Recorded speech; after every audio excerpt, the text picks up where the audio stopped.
G'day guys, and today I want to make a bit of a different video talking about renewable energy within Australia, specifically within my home state of New South Wales. Now, whilst I'll be reading from something called the Clean Energy Australia Report of 2019, I don't necessarily agree with the title of clean energy when we're talking about things like solar and wind and that sort of thing, because to put it very bluntly, they're not clean, they're not completely harmless to the environment. They do involve the release of emissions both in their construction and operation. And of course, if you want to set up a big wind farm or something, you do have to, or you may have to, perform deforestation, and you will certainly be displacing native animals from their environments.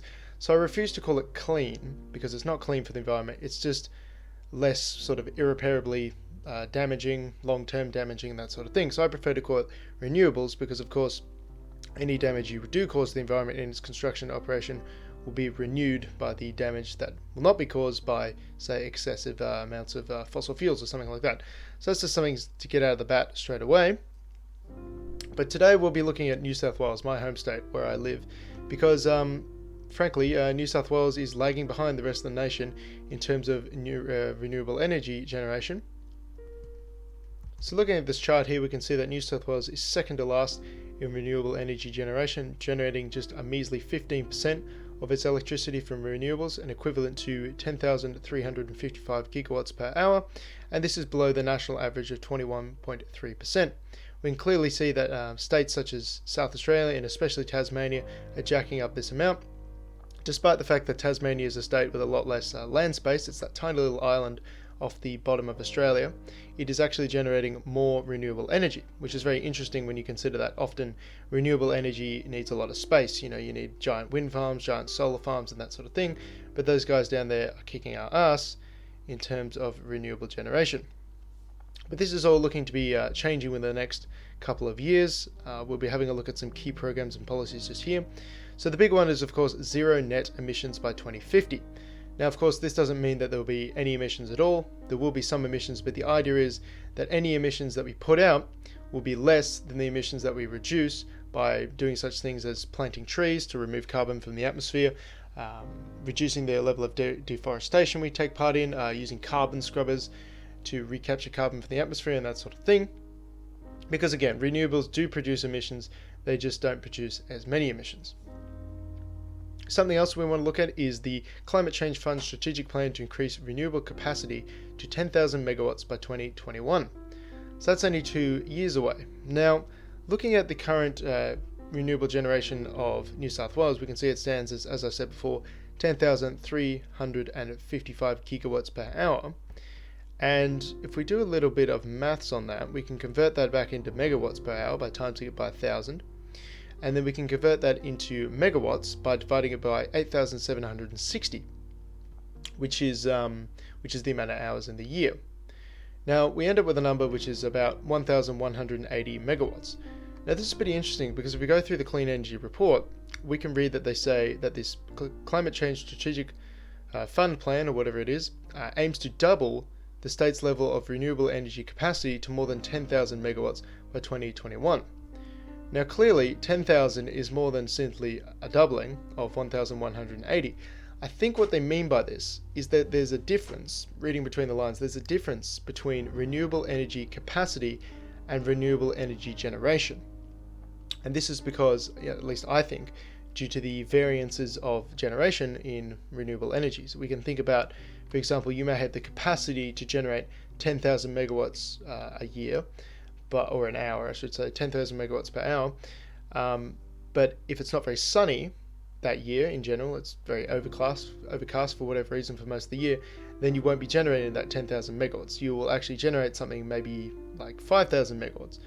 So when they say that they want the capacity to generate 10,000 megawatts by 2021, this isn't actually them being disingenuous when they say that this is a doubling, because New South Wales may indeed have the capacity right now to generate 5,000 megawatts of renewable energy, but due to the variances in weather and that sort of thing, some projects have not been completed yet. It's just sort of planned projects and funded projects, but they haven't broke ground, so to speak.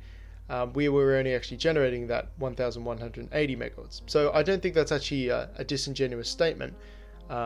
It just requires some reading between the lines, which I thought I'd point out just there.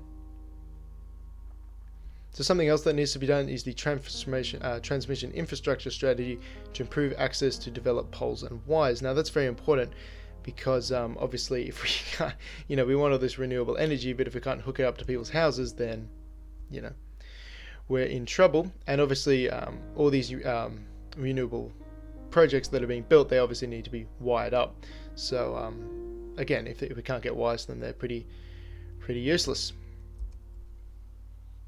Now the last key program we have here is $55 million being put towards the Emerging Energy Program to support the commercialization of dispatchable technology. Now what I believe this is a government subsidy towards the funding of more energy projects. So what we have written down here in the report is part of the program will fund pre-investment studies into 24 energy projects, mostly pumped hydro, with a total generation capacity of around 7,000 megawatts.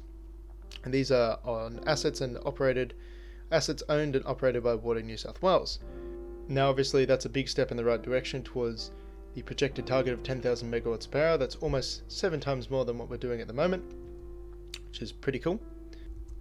So just reading on, New South Wales had 24 large-scale energy projects under construction or financially committed at the end of 2018, 17 of which were large-scale solar. Of course, New South Wales has a lot of space for solar, and it's a pretty sunny state, so that makes sense. The capacity of all these projects is 3,467 megawatts. So obviously we take all those projects, assuming they're all completed, we add that up to the 7,000 from another 24 proposed plans, and that's your 10,000 megawatts right there. Energy and Utilities Minister Don Harwin said the government had almost 90 large-scale renewable energy projects in its planning system towards the end of 2018, totaling around 18,500 megawatts and representing close to 26 billion in potential investment, the highest on record and enough to power all New South Wales households. After 2 years of feasibility studies, Snowy 2.0 was officially approved by the Snowy Hydro Board in December 2018 and the federal government in February 2019. Upon completion, the project will increase the capacity of the iconic Snowy Hydro scheme by 2,000 megawatts and provide up to 350,000 megawatt hours of large-scale energy storage to the national electricity market. So that's again energy storage, not actual generation, which is important actually because battery technology does need to keep pace with renewables. Otherwise you're going to generate all this electricity, say from solar during the day. Obviously the sun's not out at night, and if you can't store that energy, then you can't use electricity at night, which would have a big effect on the economy. So that energy storage is quite an integral part of renewables and that sort of thing, because of course coal and gas can run all night. In readiness for the state election in March 2019, the Clean Energy Council put out a statement of policy recommendations, including setting a strong target for renewable energy and a reverse auction program similar to that of other states. Both parties made substantive clean energy announcements in mid-February 2019, showing that they have both recognised the importance of these issues to voters. So that's a little snapshot of what New South Wales is up to regarding renewable energy. An interesting thing to note is that, unlike other states, Australia doesn't have a percentage renewable energy target. For example, the Australian Capital Territory, the ACT, wants 100% clean energy by 2020, whereas, as we discussed, New South Wales has a megawatt target. Now, why this is the case, I'm not exactly sure.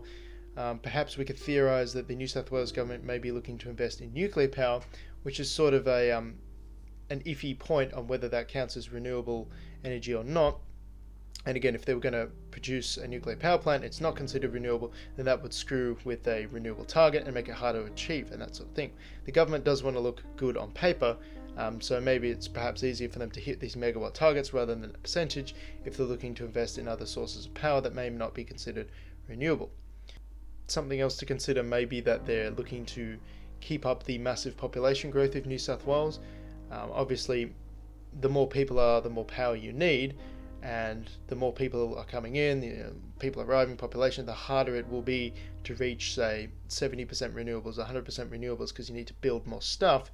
But if you just hit these megawatt targets, it's a lot more easier, and the rest of the slack can be taken up by non-renewables, fossil, and gas, and that sort of thing.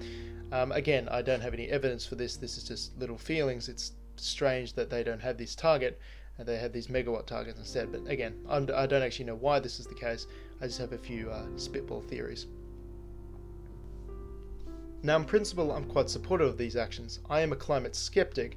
I am skeptical about the severity of climate change and the role humans are playing with it.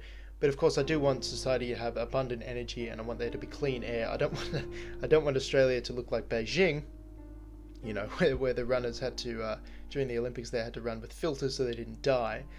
But I don't have to believe the world is ending due to climate change to want to decarbonize. I think we should be looking towards renewable energy anyway, simply because of the fact that other fuel sources are non-renewable and will eventually run out. Of course, less hacking up the environment we do is the better, because obviously we all have to live on a nice planet, and I'd rather live on a planet with trees and plants and lovely stuff like that, rather than just, again, like China, an endless expanse of cityscape. It's rather disgusting and ugly. So yes, I'm very supportive of the actions of New South Wales to increase its megawatt capacity for renewable energy. I think we should obviously be leading the states. We should be up around Tasmania levels. That would be ideal.